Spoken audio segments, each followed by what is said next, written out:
What's going on, friends? There is nothing more exciting than finding somebody's used Harley-Davidson that they're looking to get rid of that's been parked in the corner of the garage and forgotten about for years. This bike may be 20 years old, but it really doesn't have any miles on it. Yeah, it's ugly, it's dusty, it's dirty, but it's nothing a good power wash and a little elbow grease can't take care of. But at the same time, there's nothing more scary than buying a bike that's low mileage and it's been sitting for years and years. And before you throw down your money on that and you get too excited about it and get ahead of yourself, there's a lot of things that you need to check and a lot of things you got to think about before you decide to buy that bike.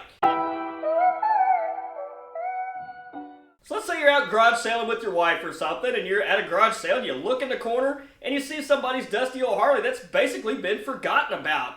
Say it's a 1996 Evo and the thing's got like 7,000 or 8,000 miles on it. They make you a heck of a deal on it, you buy this thing and you take it home.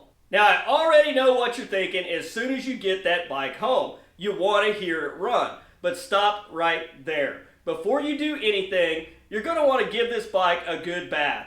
Get it washed, get it cleaned up real good, knock all that dust off of it. That way you've got a really clear picture of exactly what you're working with. Now depending on how long that bike is actually sat, there's a lot of things that you're going to want to do to it first. Obviously, we want to start with the engine, and the number one thing that we want to look at is going to be the fuel system. Now, I know you're really thinking, hey, I'm just going to clean the carburetor, I'm going to look in the gas tank, put some fresh fuel in it, things should fire right up. Naturally, that's what we want to do. But first, there's a few other things that we want to consider before we even try to get to that point. Guys, please don't forget, if you enjoyed today's video, please don't forget to hit that like button and consider subscribing to the channel if you haven't done so already. Now, if I've got a bike like that, the first thing I want to do is I really like to work from the top down. Obviously, the first thing we're going to want to do is get it running. So first, we want to check the gas tank. You want to look inside the gas tank, make sure this thing is not full of rust and all corroded and rotted out.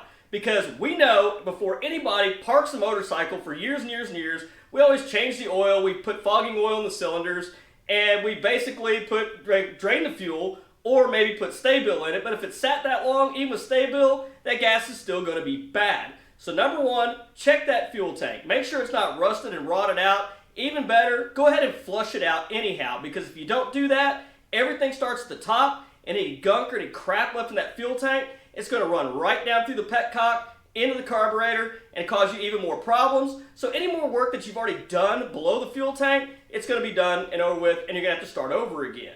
Now, if your tank's clean while you've got it off, pull the petcock out, check the screen on it. For sure, you want to check that screen and go back with a brand new gasket. Now, while you have that gas tank off, don't even hesitate or think twice.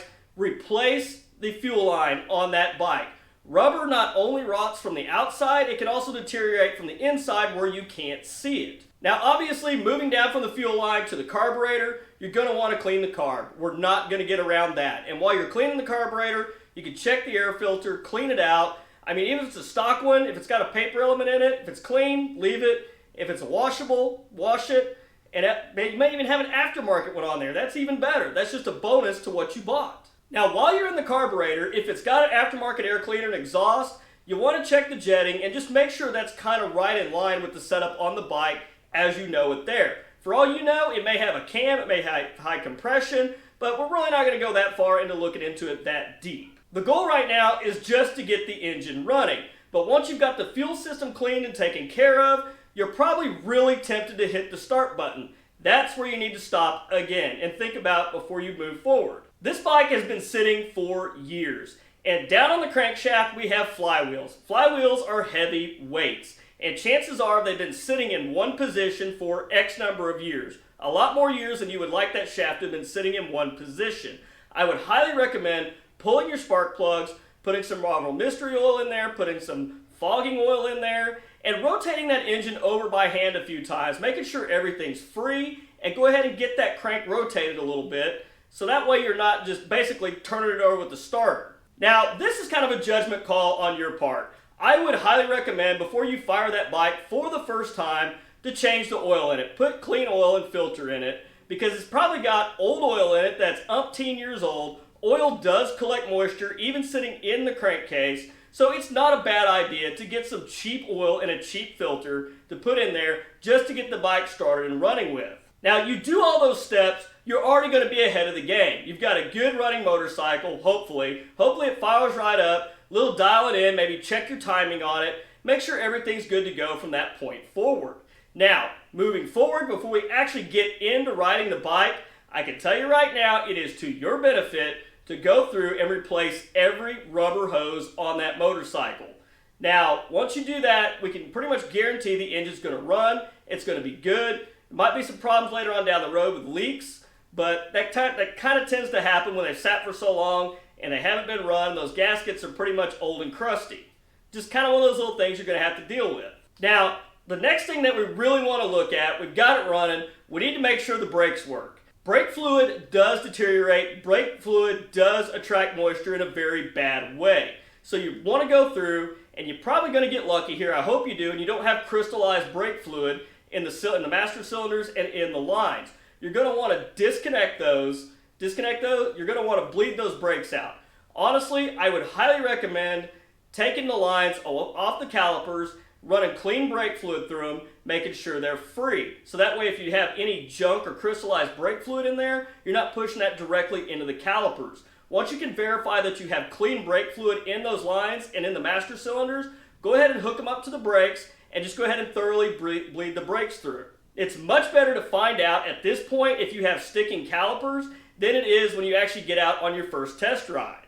Now remember, this bike is going to have old tires on it. This isn't, I'm not saying you have to go put brand new tires on it immediately just to get it running and go through the engine and make sure everything's working. We just want to take care of the critical areas, which is basically the fuel system, getting the engine running, and then getting the brakes working properly. Now, before you actually start really riding the bike, definitely look at new tires, new tubes if you have spokes. I would recommend going ahead and putting a new drive belt on it. I know that's a pain in the ass, especially if it's not a Sportster, but it'll save you a lot of headache and you're not going to be stuck on the side of the road. Now, the next thing I would highly recommend doing is go through and lube your clutch cable. If it has a clutch cable in it, go ahead and lube that. Now, if it has a hydraulic clutch, I would highly recommend doing the same process as we did with the brake system. Disconnect it, flush the brake fluid through it, then hook it back up and make sure everything works. But for sure, lube your cables. Throttle cable, clutch cable, make sure those are thoroughly lubed.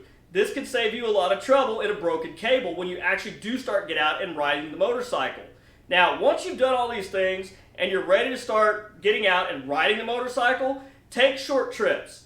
Do a little short trip, come back, check everything over. Then, next time out, go a little further. Just keep repeating that process of going a little further. Carry some basic tools with you and make sure you stop periodically and just kind of check things over until you get a really good feel for the bike. And don't forget, when you have your gas tank down, you have everything pulled down, just look for any signs of wiring trouble. Pull the headlight bucket, look at all the wiring in there, just look for anything obvious. Because of course when you put a battery in it, you start checking your lights and everything, that's going to tell you a lot right there. But if you can head off a problem at the pass, it's better to do that while you've got everything tore apart, while you're getting everything together. And another thing you're going to want to watch for is leaking fork seals. If the bike's been sitting that long, you can almost guarantee the fork seals in it are pretty much dry and turned to dust. So do expect some fork seal leaks.